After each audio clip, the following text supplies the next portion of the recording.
योगिनं सुखम् उत्तमम् उपेति संतरजसं ब्रह्मभूत कल्मषम्। भगवान श्री कृष्ण से कहते हैं कि जो ध्यान अवस्था में क्या होता है, प्रशांत मनसम शांत रजसं अकल्मषम ही एनं योगिनं ब्रह्म भूतम सुखम उत्तमम सुखम उपेति। वो कौन जो उत्तम सुख को प्राप्त कर सकता है, और ये योग करने से ये स्थिति मिलता है। वो क्या है ना, जिसका मन प्रशांत है, प्रशांत मनसं, और जो संत रजसं, जिसका मन रजगुण से शांत हो गया, रजगुण से रहित हो गया, ये भी कहा जा सकता है। क्योंकि और अकल्मषम, पाप रहित है। ये पाप क्या होता है, पुण्य क्या होता है, ये भी सवाल उठ सकता है और मन में शंका भी पैदा हो सकता है, और ये हम लोगों के बीच में रहता है। ऐसे नहीं कि हम लोग सब जानते हैं, लेकिन ये सब चीज उठने का मन में उठता है। तो ब्रह्म भूतम, जो ब्रह्म स्वरूप है में वो है, तो एनं ही एनं योगिनम उत्तमम सुखं उप्यति। ऐसा योगी जो इस स्थिति को प्राप्त किया है, ऐसा योगी उत्तम सुख को प्राप्त कर सकता। इधर हम थोड़ा आगे चलते हुए देखेंगे कि ये प्रशांत क्या होता है। जो प्रशांत अर्थात शांत जो होता है, जैसे कि हम लोग हो जाते हैं, मान लीजिए आप गर्मी में, बहुत तेज गर्मी से आप आए और एसी के रूम में बैठे हैं, तो आपको क्या लगेगा कि थोड़ा मन शांत हो जाता है। मान लीजिए आप किसके साथ झगड़ा करके आए हैं, और एक उदाहरण में देता हूं, तो आपको कोई हमदर्द मिल गया, तो आपका मन थोड़ा शांत हो जाता है ना। तो लेकिन शांत जो होता है वो क्षणिक होता है, फिर अशांत हो जाता है मन। लेकिन इधर कहते हैं प्रशांत मनसम, मन प्रशांत है। प्रशांत का मतलब सर्वथा शांत है, सब समय में शांत रहता है। ऐसा हो सकता है क्या? ऐसे हो सकता है, ऐसे हमारा शास्त्र कहता है। और पहले जमाने में, आजकल थोड़ा मिलना मुश्किल है, ऐसे लोग होंगे भारत में, 140 करोड़ लोग हैं, कोई भी तो होगा। लेकिन जो ध्यान का जो अंतिम पड़ाव है, और ध्यान को करने से हम ये प्राप्त कर सकते हैं। और ध्यान कैसे होता है, जैसे कि आप देखे होंगे, ध्यान हम लोग जो पूजा करते हैं, पूजा में ध्यान भी सिखाया जाता है। कोई मूर्ति, इष्ट देवता को हम पूजा करते हैं, वो ध्यान करते हैं। लेकिन इधर जो ध्यान की बात बताया गया है, वो जो आत्मा है, सगुण ब्रह्म है, निर्गुण ब्रह्म है। वो जो इष्ट देवता होते हैं, वो सगुण ब्रह्म हो सकता है, या उसको आप गुण के सहित देख सकते हैं। सगुण का मतलब जो गुण के द्वारा वर्णन किया जाता है, उसको सगुण ब्रह्म कहते हैं। तो ब्रह्म तो गुणातीत है, लेकिन हमको जो साधक है, जो पहले पहले साधक है, या इसका परिपक्व नहीं हुआ है, अपरिपक्व साधक के लिए सगुण ब्रह्म का, सगुण देवता या सगुण इष्ट देवता का पूजा करना बहुत जरूरी होता है, क्योंकि वो सरल है। वो तो इसीलिए पहले हम देखे होंगे कि इसको देखेंगे कि पहले सगुण को कैसे उपासना किया जाए, ध्यान किया जाए, पहले बता चुके हैं, 15 श्लोक में बताया है। और जो है कि इसको जो शांत होता है, कि शांत हो जाता है, सर्वदा शांत हो जाता है। परंतु जो ध्यान योगी है, तो उसमें प्रसन्न होने के लिए हमको क्या होगा कि जैसे कि हमको जो गुण है तो उसको हम गुणातीत होना है, तो उसमें धीरे धीरे हम क्या करेंगे, तो इसके इसलिए क्या है कि हमारे अंदर जो गुण है, इसलिए उसके बाद वो कहे हैं कि संत रजसम, जो रजस को हम कम करें। रजस का मतलब क्या है कि उसमें अंदर हमारे अंदर जो प्रवृत्ति रहता है, जैसे कि हम काम करें, और कोई राजसिक गुण क्या होता है, जैसे कि हम कर्म कुछ पाने के लिए इच्छा रहता है और भोक्ता भाव रहता है, और तो वो भाव में भोग करने का इच्छा रहता है, तो उसमें हम प्रवृत्ति रजगुण का, जैसे लोभ है, मोह है, मद है, ये रहता है, वो उसमें शांत हो गया, मतलब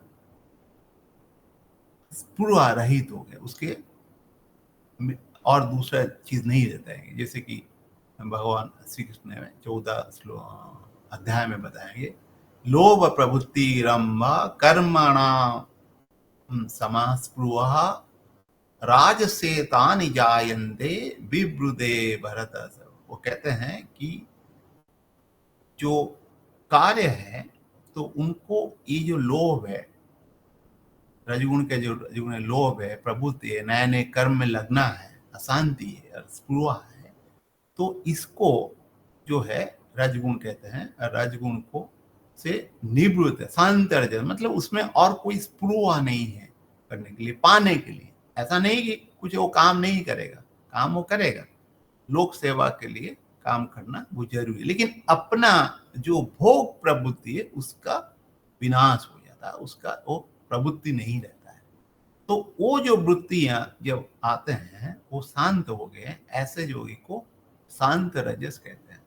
प्रशांत तम मनसम, मतलब मन का प्रशांत हो जाएगा, जब शांत रजस शांत हो जाता है तब प्रशांत मन हो जाता है। अकल्मसम, जिसमें जो कि पाप नहीं रहता है। पाप क्या है, ऐसा देखा जाए, जो पाप जो है कि हम जो काम करते हैं, कोई ऐसे अभी कोई काम में हम दूसरे को हानि पहुंचाते हैं,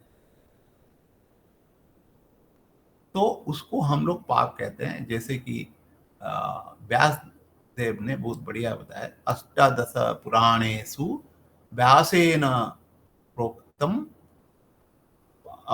परोपकाराय पुण्याय पापाय परपीड़नम। जो पर को, दूसरे को जो पीड़ा देता है, तो उसको पाप कहेंगे। जैसे कि एक उदाहरण में देता हूं, जैसे कि हम लोग आजकल दशहरा में पूजा करने वाले हैं, और दिन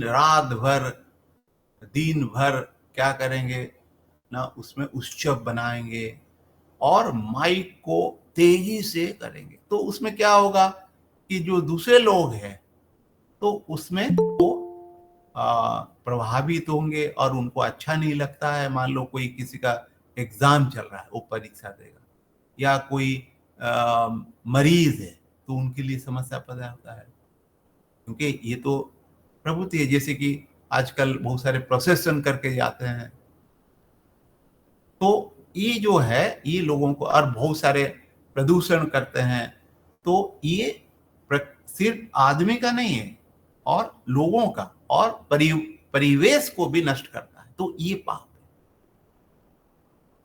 क्योंकि कोई भी पीड़ा हम दे दे किसी को भी, कोई जीव है, जंतु है, मानव है, वृक्ष है, हवा है, पानी है, उनको हम पीड़ा दे रहे हैं, प्रदूषण कर रहे हैं, ये भी पाप है। तो और आजकल ऐसे करते करते हमारा मन भी प्रदूषित हो गया, तो इसलिए क्या है कि वो कलमसम, वो उससे ऊपर जो है। इसलिए हमारे जो परंपरा में जब हम फूल तोड़ते हैं, जैसे कि आजकल पूजा के लिए फूल तोड़ते हैं, रात को रात में जाके जग के फूल लेते हैं, क्योंकि पूजा करना है। पूजा करना अच्छी चीज है, लेकिन दूसरे घर से जाके पूजा फूल लेना वो भी गड़बड़ है। और जिसका फूल पेड़ है, फूल के पौधा है, तो वो भी टेंशन में रहता है कि भाई मैं सुबह जगने से पहले मेरा फूल चोरी हो जाएगा, तो ये भी एक पाप है। एक्चुअली मेरा जो अपना मानना है, और फूल को तोड़ना भी एक पाप है। ऐसे देखा जाए, मैं एक दिन मेरे धर्म पत्नी को बता रहे थे कि फूल जो है कि कैसे तोड़े। जो फूल में फल नहीं होता है, वो ऐसे देखेंगे कि बहुत सारे फूल ऐसे हैं जिसमें फल नहीं होता, उसको कब देना है भगवान को? जो गिर गया है, या उसको तोड़ सकते हैं। लेकिन जो फूल में फल होता है, तो इसको आप ऐसे नहीं तोड़ सकते। तो जब गिर जाता है नीचे, तो उसको आप लेके पूजा के लिए व्यवहार कर सकते हैं। ये मेरा अपना मानना है, क्योंकि हमारे जो मंत्र है, जो फूल तोड़ने से पहले एक मंत्र पाठ किया जाता है। वो मंत्र में क्या है आप देखोगे, मेरे को दिमाग में पूरा मंत्र नहीं है, लेकिन मैं उसका अर्थ बता देता। उसमें है, जो मैं समझा हूं, कि जो आप जाके प्रार्थना कर रहे हैं कि मैं ये फल को लूं, ऐसे नहीं, सॉरी, ये फूल को लूं, ऐसे फल भी लेना है, तो आपको प्रार्थना कर, मैं अपने इसको ले रहा हूं पूजा करने के लिए, या मेरे शरीर को रक्षा करने के लिए। इवन खाना जो हम खाते हैं, ये भी कहते हैं कि मैं ब्रह्म कर्म को करने के लिए ये खाना खा रहा हूं। ओम ब्रह्मार्पणम ब्रह्मभि ब्रह्मग्नौ ब्रह्महुतम ब्रह्मैव तेन गंतव्यम ब्रह्म कर्म समाधिनम। मैं पूरा श्लोक नहीं बताऊंगा, थोड़ा लंबा है, और हम लोग उसको देखेंगे। जो कि ब्रह्म कर्म ब्रह्म का, सबका जो भी हम कर रहे हैं वो ब्रह्म का कर्म है, तो उसको समाधान करने के लिए मैं जीवन रक्षा के लिए खाना खाऊंगा। ऐसा हमारा परंपरा है, क्योंकि ये हमारे जो है शास्त्र के साथ जुड़ा हुआ है। हमारे पूर्वज लोगों ने जो हमको दिए हैं, कैसे जीवन धारण करना है, कैसे, ऐसा संस्कृति में हम लोग पैदा हुए हैं। लेकिन हम लोग कुछ जानते नहीं है, कुछ मानते नहीं है, कुछ करते नहीं है। ये दुखद विषय है। तो हम लोग उसको जाने, माने और उसको निर्वाह करें, तो ये हमारे लिए एक उपदायी होगा। क्योंकि हमारा जो परम लक्ष्य है, जो सच्चिदानंद स्वरूप को जानना है। सच्चिदानंद स्वरूप को क्यों जानेंगे? क्योंकि हम परम शांति, परम आनंद का अनुभव करने के लिए ही प्राप्त कर सकते हैं, इसलिए हमको करना है। जो अकल्मषम मतलब पाप रहित है, और किसी को पीड़ा नहीं देंगे, किसी का और हमेशा दुख नहीं देंगे। ये भी एक सवाल उठ सकता है कि मान लीजिए आप काम कर रहे हैं कोई संस्था में, और बहुत लोग काम नहीं करते, आप उनको अगेंस्ट में कुछ कार्रवाई करेंगे, तो वो आप उनको दुख पहुंचेगा, तो आप दुख देंगे? नहीं, वो कर्तव्य दृष्टि से आपको करना पड़ेगा। वो धर्म को संस्थापन करने के लिए आपको करना पड़ेगा।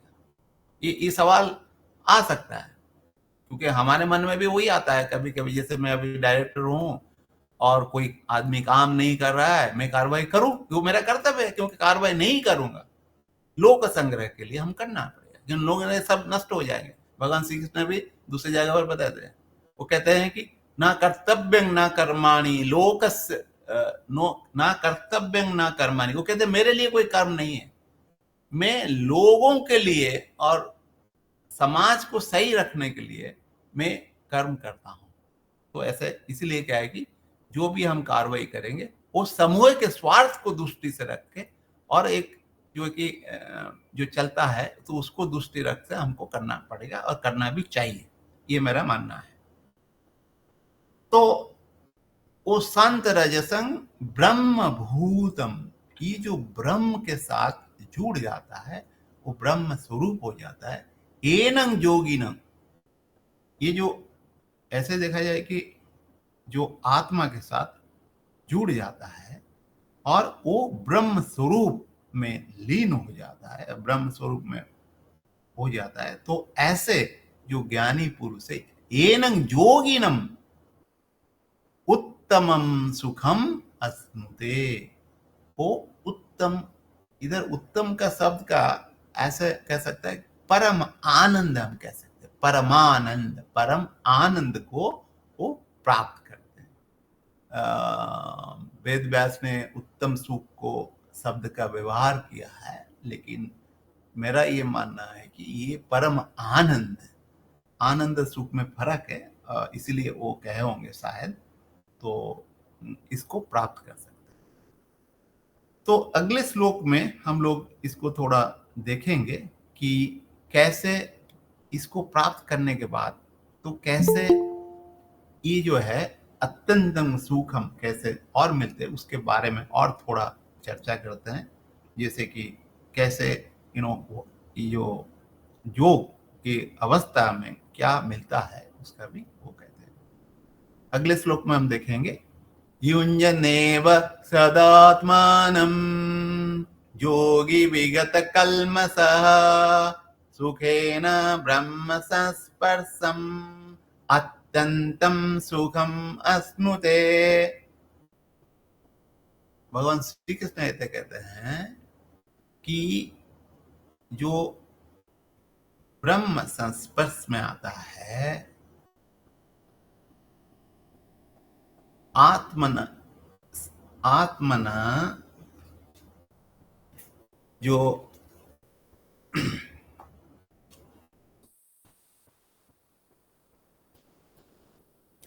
एवं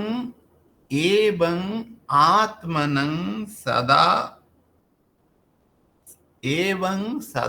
आत्मनं युञ्जनं विगत कल्मष योगी ब्रह्म संस्पर्शम अत्यंतम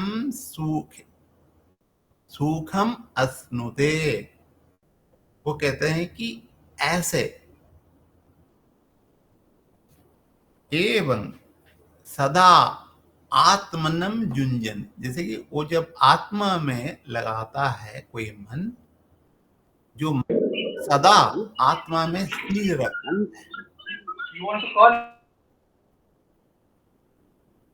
और ऐसे विगत कल्मष, फिर दूसरे बार वो कहते हैं कि अकल्मषम विगत कल्मषम, विगत में जिसका कल्मष पाप रहित हो गया, कल्म से परे है, ऐसे योगी सुखेन सुख पूर्वक ब्रह्म संस्पर्शम अत्यंतम सुखम अश्नुते, अश्नुते प्राप्त करते हैं, आस्वादन करते हैं, ये भी हो सकता है अश्नुते।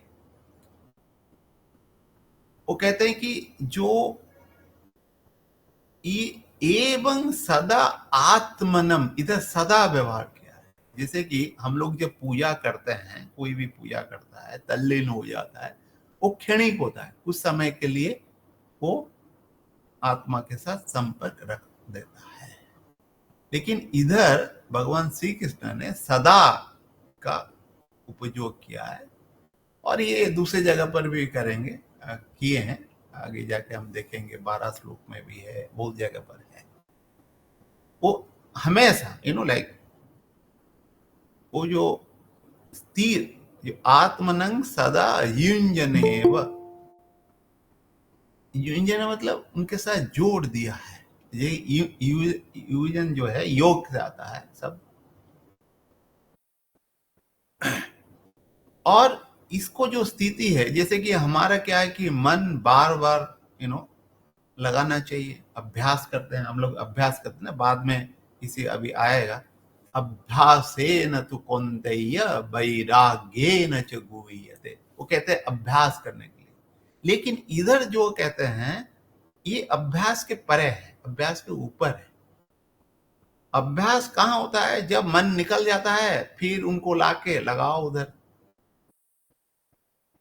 तो उसको हम अभ्यास कहते हैं। लेकिन ये जो स्वरूप है, अपने स्वरूप में आत्मा मतलब अपने स्वरूप में जो सच्चिदानंद स्वरूप है, अपने को जो दूर रखना है, ठीक है, इसको हम अभ्यास कहते हैं।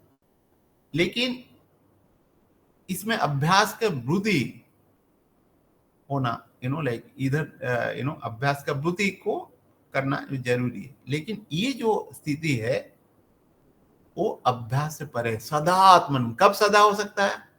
जब वो अहंता और ममता रहित हो जाएगी। अहंता और ममता मतलब क्या है?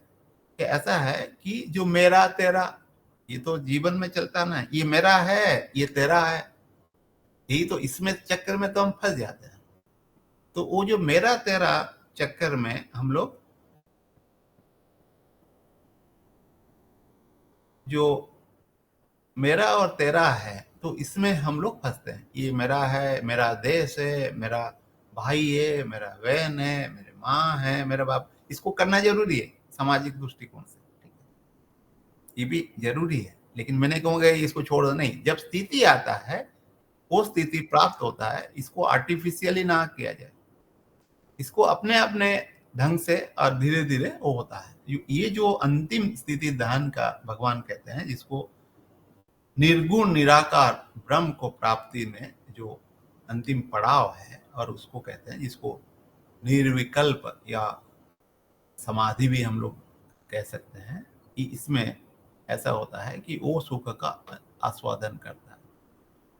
और जो संसार में रहते हुए जो ममता, मेरा ममता रहित, और अहंता रहित संबंध, वो निभाता है, संबंध सबके साथ रखता है, अगले श्लोक में बताएंगे हम, भगवान श्री कृष्ण बताएंगे।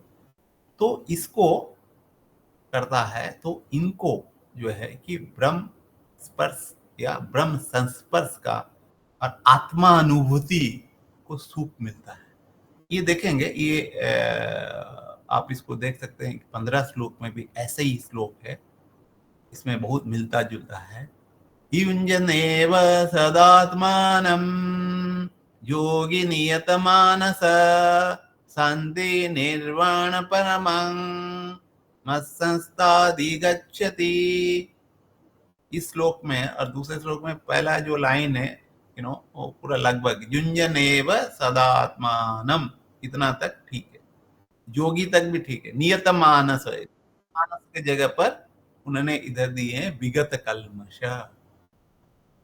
देखिए, ये जो श्लोक है 15 में जो दिया गया है श्लोक है, वो बेसिकली हम लोग ऐसे समझ सकते हैं कि ये सगुण ब्रह्म को प्राप्त करने के लिए और करने से क्या लाभ मिलेगा, शांति निर्वाण परमं, वो मन को मिलता है। तो इसको ऐसे बताया गया, वो सगुण ध्यान के लिए बताया गया। अभी जो चल रहा है ये निर्गुण, जो निराकार है, जो गुण रहित है, उसके लिए करते हैं, वो ऐसे बताया गया। तो इनको क्या है कि जैसे कि हम बता रहे थे आपको, अहंकार ममता कलमस में, अर्थात संसार के जो सर्वथा संबंध रहता है, उसको कैसे विच्छेद करके, क्योंकि संबंध हमारा ये मेरा ये तेरा, ये तो संबंध है ना, ये मेरा घर है, मेरा गाड़ी है, ये तुम्हारा गाड़ी है, तुम्हारा घर है, ये मेरा बीवी है, ये मेरा पुत्र है, वो मेरा दूसरे पुत्र नहीं है, ये पराया है। अब जितना भी झगड़ा झाटी चलता है, वो सब मेरा तरह के आधार पर चलता है। तो इसीलिए हम लोग फंस जाते हैं। तो उसके ऊपर जो होता है वो होता है परमात्मा। और इसको बढ़िया से हमारे क्या है कि भगवत गीता में बताया गया है कि सबके अंदर भगवान है, हम जानते हैं, सबके अंदर सब भगवान का अंश है। ईश्वर अंश जीव अविनाशी, अमल सहज चेतन, अमल सहज सुख राशि, ये हमारे तुलसीदास ने बोले हैं। तो ये क्या है कि इसको कैसे, इसको तो देखिए याद रख लिए हैं और उसको बोल दिए, तो बोलने से नहीं होगा, इसको एहसास करें और इसको जीवन को निर्वाह करें। ये ऐसे नहीं कि कहने से आप सुन लेंगे आज से हो जाएगा, या मैं कह रहा हूं मेरा हो गया, ऐसे भी बात नहीं है। इसको अभ्यास करने के लिए, इसको जीवन में उतारने के लिए बहुत तपस्या करना पड़ता है, और बहुत सारे चीज को, ये ध्यान को भी लगाना चाहिए और ध्यान में स्थिर होना चाहिए। तो इसलिए मनुष्य को पुरुषार्थ जो हमारा है, तो पुरुषार्थ को हमको सही करना चाहिए, और विषय के साथ प्रवृत्त होके उनको कैसे पराभूत किया जाए और आत्मा में स्थिर हम कर सकते हैं। तो उसके क्या होगा कि हमारे अंदर जो मल है, मन के अंदर वो मन और चित्त शुद्धि होता है, तो उसमें हम लोग बाद में धीरे धीरे करके इसको हम ध्यान प्राप्त करें। बहुत सारे लोगों का ध्यान नहीं होता, इसलिए नहीं होता है कि हम ये जो मेरा तेरा है उसमें फंस जाते हैं, और हम पाप में, क्योंकि मेरा तेरा से ही पाप होता है, हम लोग दूसरे को मानते नहीं है, जानते नहीं है।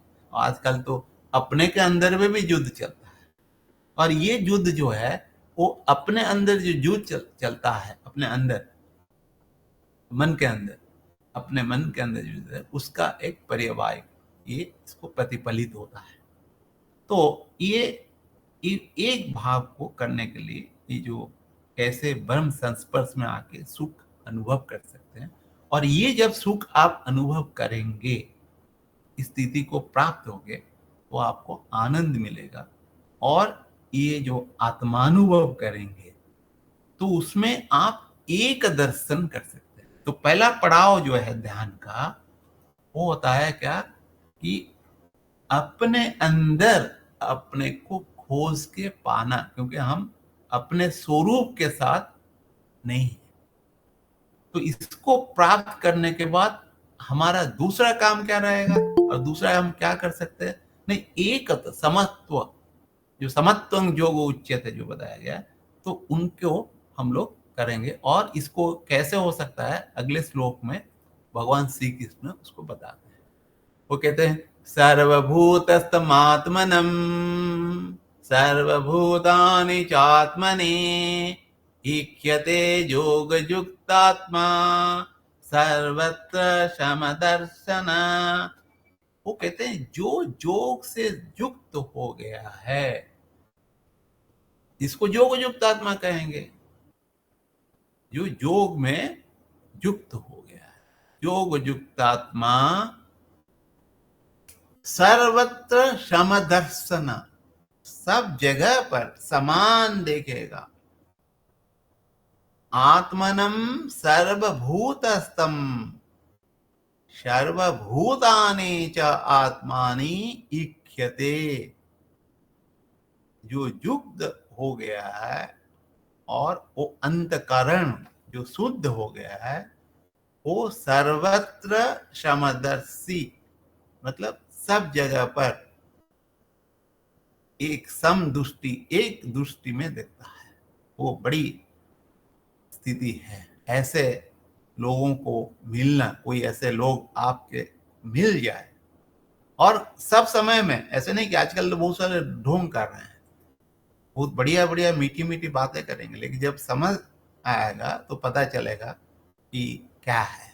और सर्वभूतों में और भूत मात्र को आत्मा में देखते हैं। भूतानि सर्वभूतानि च आत्मनि, आत्मा की आत्मा में देखता है। सबको कहां देखेगा, न भूत में देखेगा अपने को, आत्मा को, और दूसरे आत्मा को, दूसरे को अपने आत्मा में देखेगा। देखिए ये दोनों तरफ है। तो आप देखेंगे कि आजकल मेरे को एक अभी कथा की याद आ रहा है कि आजकल बहुत सारे लोग ढोंग करते हैं, और ढोंग को आप कैसे पहचानेंगे, ये भी एक सवाल उठ सकता है ना। बहुत मीठी मीठी बातें करेंगे, बढ़िया से करेंगे, आजकल सब आर्टिफिशियल है ना। लेकिन उनको पहचान के लिए एक कहानी आप लोग सुने होंगे, मेरे को याद आ रहा है।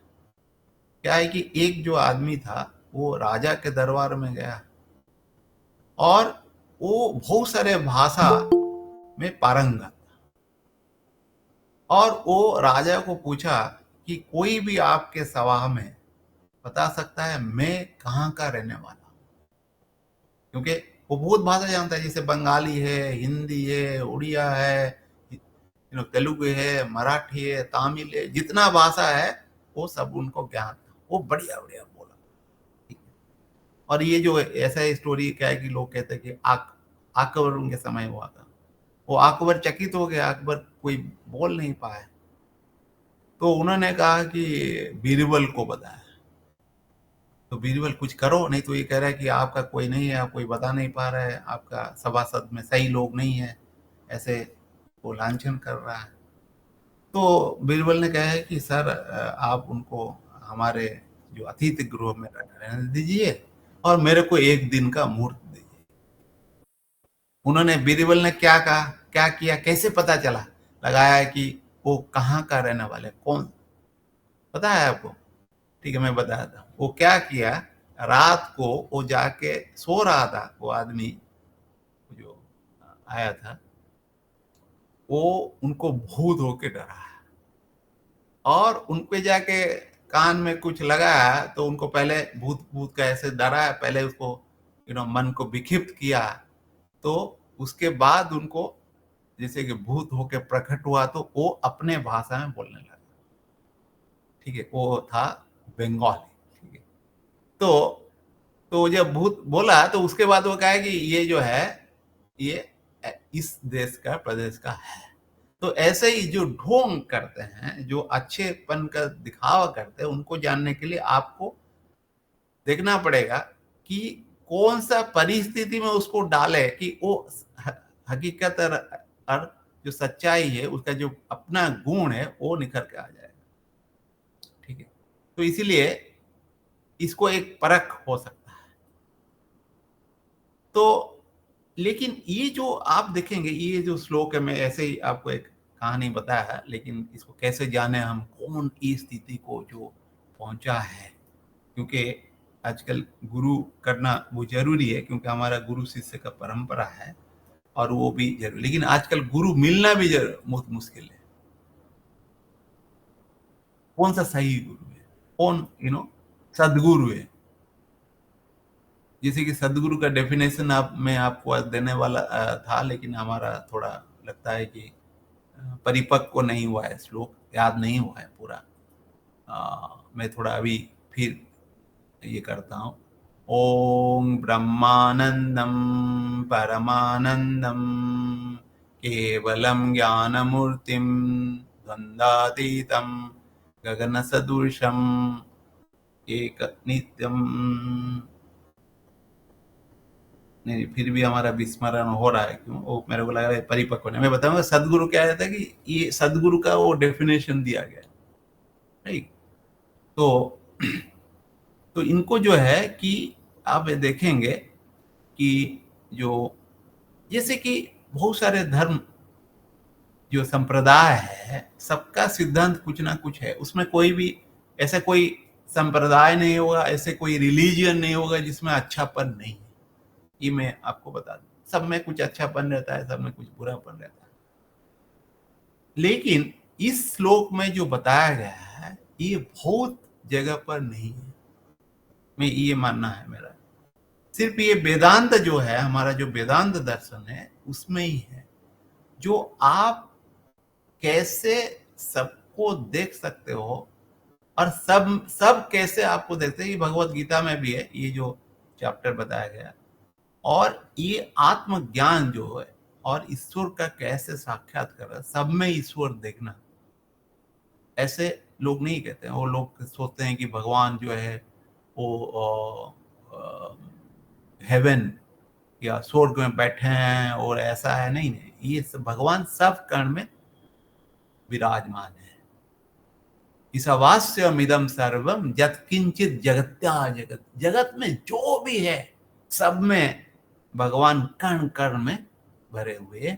और इसको कैसे हम दर्शन कर सकते हैं और दर्शन करने से क्या होगा, ये सिर्फ वेदांत में दिया गया है, जो कि संपूर्ण है, ऐसा मेरा मानना है। लेकिन ये कहना बहुत आसान है कि वे संपूर्ण है तो क्या हुआ, लेकिन हम उस स्थिति को प्राप्त कर सकते हैं क्या, और करने के लिए क्या प्रक्रिया है और कैसे कर सकते हैं। और ये ऐसा नहीं कि हम अभी प्राप्त हो जाएगा, हम एक गीता क्लास अटेंड करेंगे, सुन लेंगे और इसको हो जाएगा, ऐसा नहीं है। ये तो सिर्फ शुरुआत है, इसे एक जानकारी। तो इसमें हमको मेहनत करना पड़ेगा, हमारे जो अंदर है इसको झांकना पड़ेगा, देखना पड़ेगा। और ये जो योग युक्तात्मा है, ये योग युक्ता शब्द को मैं थोड़ा आपको परिभाषित करने के लिए चेष्टा कर रहा हूं। और ये जो का अर्थ क्या होता है, जुड़ना है। किसके साथ जुड़ना? आत्मा के साथ।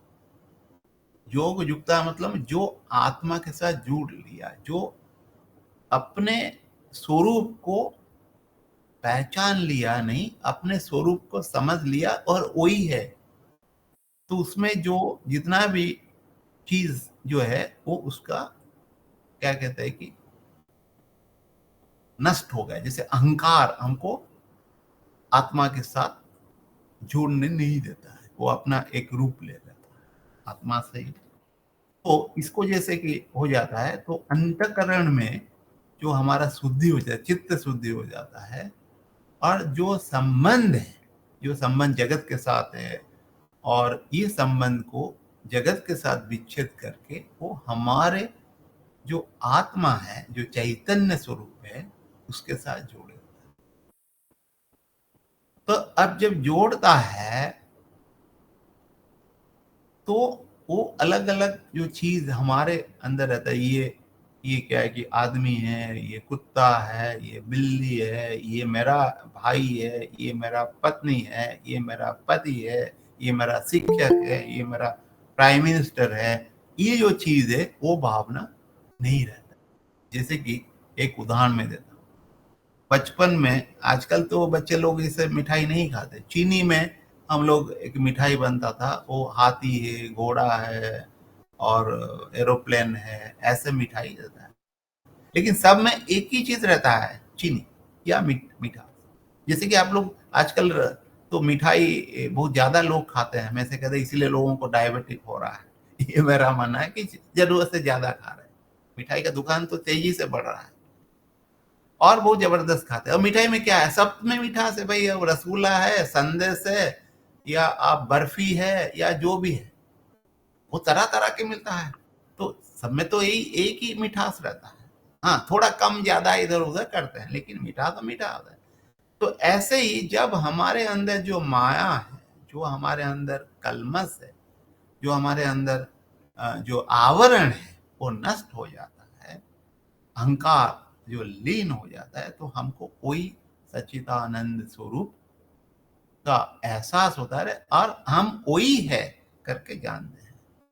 तो इसलिए जब आता है तो हम क्या करते हैं, सर्वभूतस्तमात्मनम, जो सब भूत में जो चीज है उसको हम अनुभव करते हैं, और अनुभव के साथ साथ उसके साथ सच्चिदानंद जो रूप है उनको अपना मानते हैं। वो पराया कोई नहीं रहता, ये मेरा है, ये तेरा, मैं शरीर से ऊपर हम चले जाते हैं। जैसे कि हम स्थूल शरीर है, सूक्ष्म शरीर है और कारण शरीर है, और उनके पीछे जो छुपा हुआ है वो है आत्मा, वो आत्मा के संस्पर्श, जिसको हम लोग शुद्ध चैतन्य, आजकल वेस्टर्न कंट्री में बहुत रिसर्च चल रहा है, प्योर कॉन्शियसनेस, वो हमारी चीज को लेके उसको वो बहुत सारे थ्योरी भी दे रहे हैं, वो जो भी गड़बड़ है, आई मीन सही नहीं है, कि उनको समझ में नहीं है, और ना हमको भी समझ में आजकल, क्योंकि हम लोग सब कटी पतंग हो गए, हमारे संस्कृत के साथ जोड़ नहीं पा रहे हैं, और कोई हम लोग बहुत सारे बाधक है हमारे लिए, हमारा शिक्षा सबसे ज्यादा बाधक है।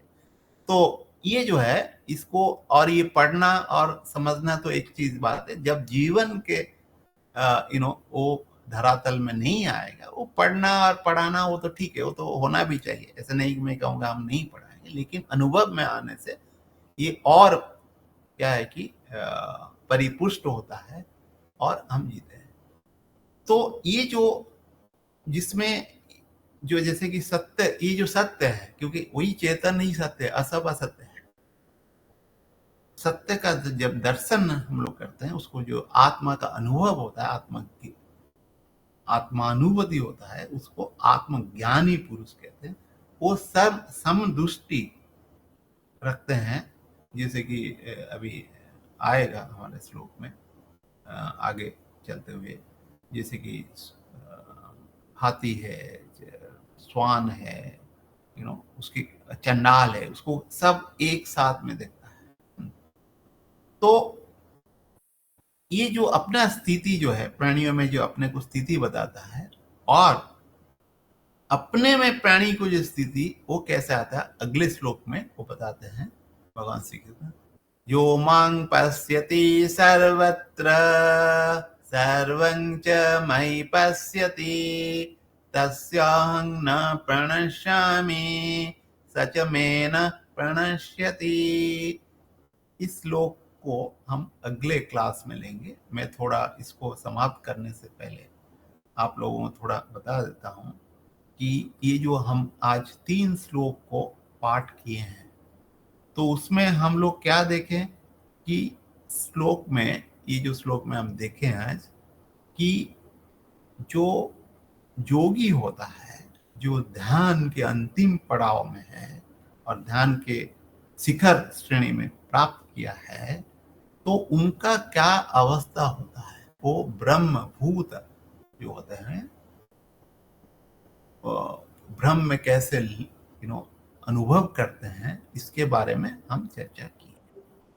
और ये करने से हम अत्यंत सुख या आनंद को प्राप्त कर सकते हैं, इसको भी हम लोगों ने देखे। क्योंकि और जो तीसरा श्लोक में हम जो देखे हैं कि इसको प्राप्त करने के बाद हम कैसे समत्व को अनुभूति में ला सकते हैं, अनुभव कर सकते हैं। जो भी योगी इस शिखर स्तर पर है, ऐसा हम नहीं कर सकते, हम बोल सकते हैं करना बहुत कठिन काम है, और करना कठिन काम नहीं है, लेकिन करने के लिए बहुत मेहनत करना पड़ेगा उस स्थिति को प्राप्त करना। और हम लोग इस स्थिति को प्राप्त करने के लिए योग में प्रबुद्ध होना चाहिए और अभ्यास करना चाहिए, और भगवान को प्रार्थना भी करना चाहिए कि हमको ये रास्ते मार्ग में जाने के लिए प्रेरित करें। तो मैं मेरे वाणी को विराम देता हूँ एक मंत्र के साथ। ओम पूर्णमदः पूर्णमिदं पूर्णात् पूर्णमुदच्यते पूर्णस्य पूर्णमादाय पूर्णमेवावशिष्यते। ओम शांति शांति।